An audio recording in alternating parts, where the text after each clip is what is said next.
things. So one is, I'm going to address first the new to district. That's one of the things that we are constantly battling around, is being able to identify those kids earlier. Where's their previous cohort data and what deficits do they have to make sure? The second piece is case studies on these individual cohorts and kids. What were the themes? Are those teachers still here? You know, there could be an argument of there's a grade band at, you know, the middle school that maybe were very transient for a year or two. We couldn't really nail down a great teacher for that position in math. And, you know, now we're primarily focused on that. And that could be those gaps that you're seeing in those 8th grade current students, because that person or people could have been there for a 2-year stint, right? So it's exactly what you're at. I'm saying is, but then also recommendations, like we said, bringing to the board policy around, we no longer should be in a business of negotiating interventions. I think that's the level of frustration, is we are all charged with moving test scores in the district. And we want a different outcome. We have built a beautiful product. You know, we say if you build it, they will come. They're trying to come. Mm-hmm. However, the ones that we have aren't necessarily on the field playing. And how do we, as the adults in the room, for those that maybe are having a hard time making decisions as a family unit, how do we then limit that? Because we do have the authority and the power. We get beat up a lot. We have emails today of making the right recommendations, because none of us went into this industry, none of you are giving up your free time to hurt children. Right. We are all here because we want to make this a better institution for learning. But when we get with the resistance of providing those interventions that you guys are approving a lot of funds for, yep. We're spending a lot of time building them out, and that's just one solution. Now, this is one example. Then why are we yeah. wasting so much time having that discussion, right?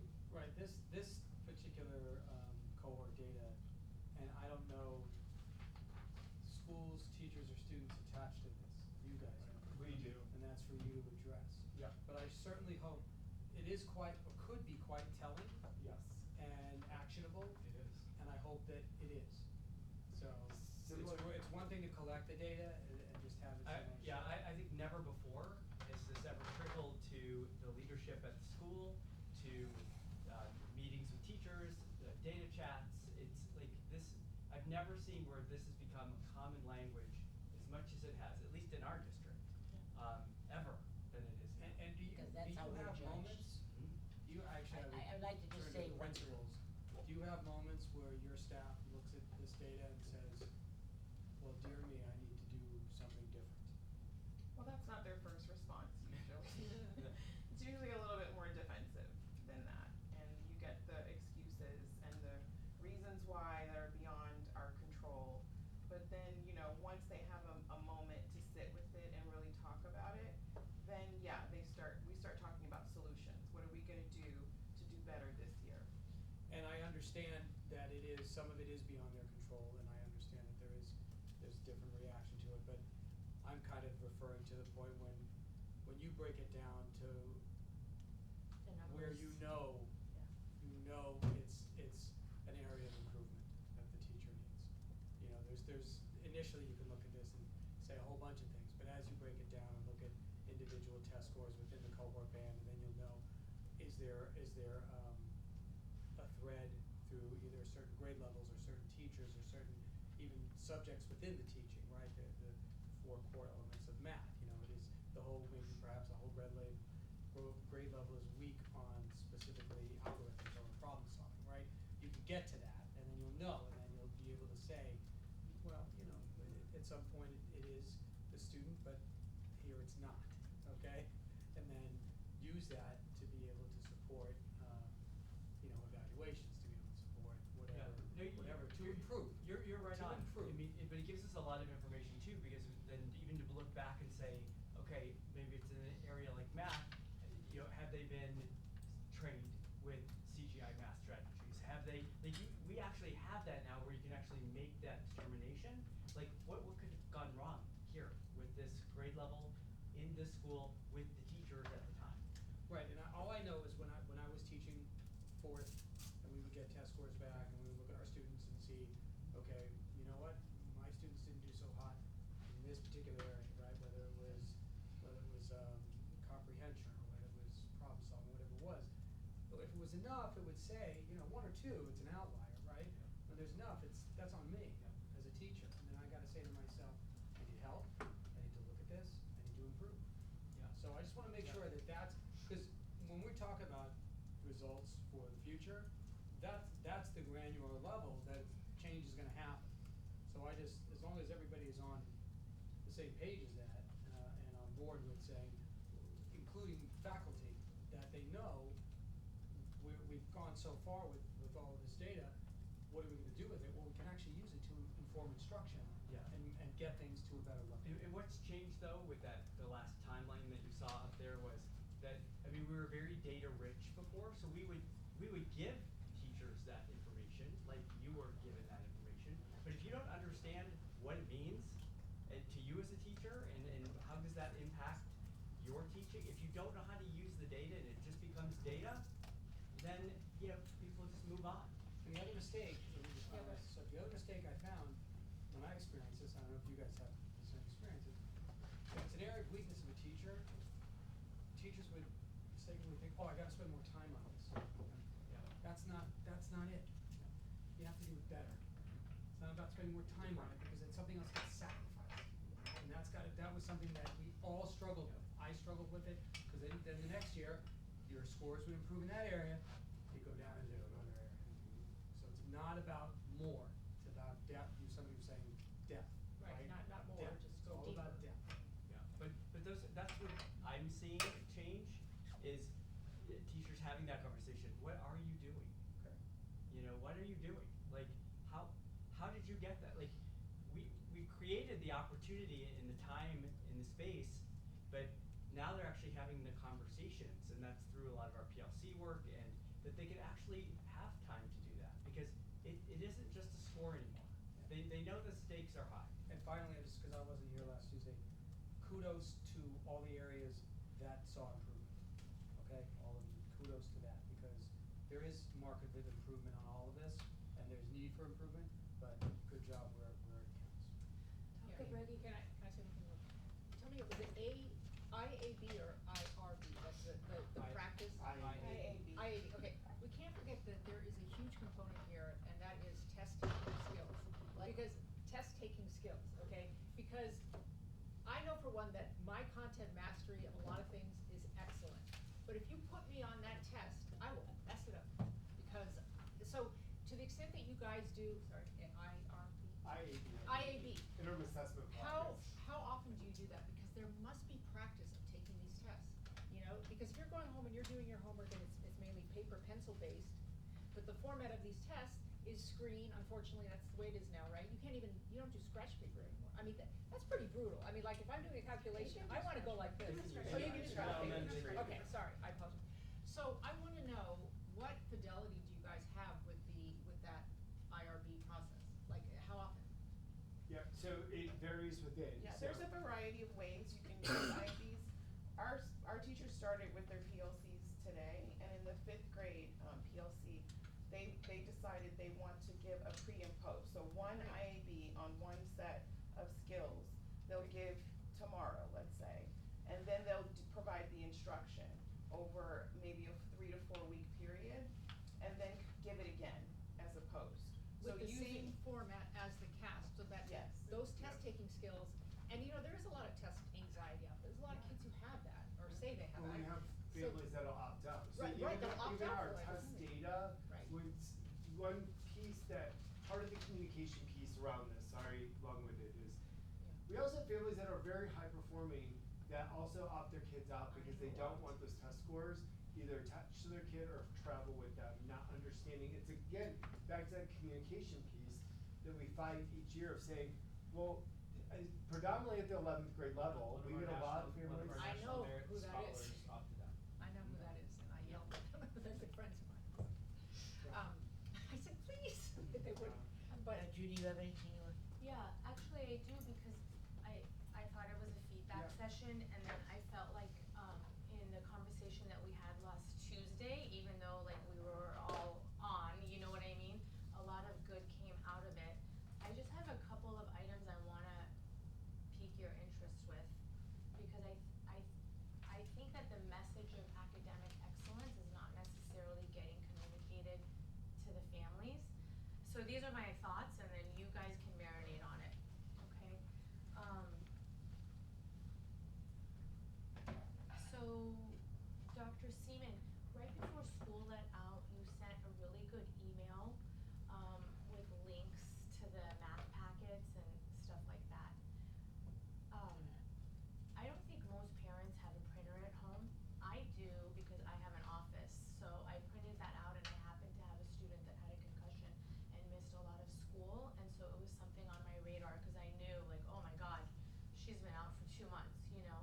But I personally really believe that we need to, it's like you go to Las Virgenes and you know you're going because there's a rigorous workload. You go to Oak Park and you know rigor is part of Oak Park, you know what I mean? And so let's get the word out that rigor is, you know, that family expectation is there. So I would say maybe BHEF can print out these packets and sell them for $5 a piece the last week of school, so that the families Packets are have. the worst. Why are Packets are packets old connected to school. rigor? And they're not, it's Well, more repetition, and again, but- you don't wanna but why are require. you why are you you don't want the handcuffing the parent to parents? have to But if teach it it. bothers you and you don't wanna do it, then that's your choice to not do it. What is, if there's no quality and it's just a bunch of. There's no quality during the summer to review material, So, No, no, so but- what does that look like, fractions, So like? that's- hold but on, you hold on. handed out the packets, Yeah, you no, sent no, out no, the no, packets. we're on, I'm with you. We're on I'm the with same you. page. Is that we Stop have this, handcuffing the parents, Yeah, Mandy, we- some How is parents that wanna handcuffing? do more. but you Right, but what is- well, I the just dump in don't the wanna call it packet. rigor. I'm not I didn't call it anti-packet. rigor. Okay, I just don't You wanna can call the call it packet whatever rigor. you want, review. When I hear packet, my eyes It roll. doesn't matter because- what you think. No, it does matter The what I pa- think, the Judy, parents- not just matter what you If think. things are fine, No, if then there's why are you lots- here? No, if there's lots, okay, let's talk about packets. Sometimes, not always, but often when you see a packet that doesn't require a lot of depth, it's just a bunch of, But it's like, Dr. it's like Seaman is not gonna present a multiplication. packet that doesn't require depth. Tell us about So this you're packet. vetting the packet, Yeah, right? Yes, and so what, Judy and I are on the same page Yes, of we is- are. is that every summer before we let out, for probably the last 4, we've offered a level of resources for maintaining skills going into the following school year. One of the things that we are actually, in long-winded way, we're also coming back, we're doing a summer school presentation to the Board of Education of doing exactly a little bit where Judy's leaning into is providing better and other opportunities for all of our kids during the summer, and not just around our EOLP, because we did see success in those kids that were able to participate in our programs of the summer. Yes. Whereas That's my next all comment. kids got information about resources to practice skills over the summer. And what Judy is saying is that some families did reach out to me specifically and asked for printed copies because they weren't able to access it and they were traveling or they were moving around. So different conversations, whereas I agree, we can expand that opportunity, but I think we as a committee are gonna come to you guys. Yes. If I had a crystal ball, and say that we'd like to expand additional intervention-like opportunities in person for the kids. We realized bringing everything back in person over the summer was so valuable, TK through 12th grade. Yes. Those kids, going back to those policies and talking about the online opportunities, and I love the ILC. Remember, I spearheaded that, and it works for so many great kids, but not for all kids. And those kids that took courses in person at the high school reminded them of the benefit of having that resource tangible to them, and we knew that they were learning directly from us, because it has become the Wild West. Post-COVID, and I shared this earlier, there are more online high school providers for courses than ever. Yes. Dr. Brady and I joked. And a lot of people are doing homeschooling, it's Yes, like we becoming can, very we popular. can open up our own program and be millionaires at this point. Whereas we, as the decision makers, have to rein that back in for our kids, because they're learning Algebra 2 from somebody in middle America that may not have a strong background in it, and they're getting an A, coming back, and then going into pre-calc and can't do the And they skills. don't have the They're not learning it, prerequisites. they're Yes, just they're taking not. the tests. Yeah. And So so. we're on the problem. same page there, but Yeah. back to the, Yep, back so, to the yeah, review yes, materials. Yes. There is value in repetition. I'm not talking about excessive redundancy. There is value in repetition. So and you have families that are on flights. When they're on flights, why can't they do a little bit of review work when they're on their way back? It's good. I look at this as respectfully. Yeah. When we have half of our elementary school students like going in the wrong direction, we need to have an all hands on deck mentality, not a we got this mentality. Because the kids will not get that time back. We have time. They're gonna miss their opportunity. They're gonna miss their opportunity to land into Mr. Waters' honors program. Okay, so the review sheets are the review sheets. The summer school with the bridge classes and the other stuff, correct me if I'm wrong. This was the first year you took it on. Correct. We had 400 students approximately. Yep. I'm counting that we have approximately 1,200 elementary students. So that means that summer school was only available to 25% of our younger grades.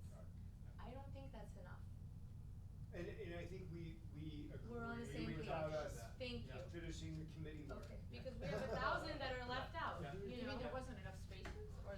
No, Yes, we there- utilize, so we earn the grant, and we utilize the grant, and we can only allow for students that qualify based off what the auditors would accept. And those were our EL students and students that qualified for Title I services, meaning qualified through free and reduced lunch application process.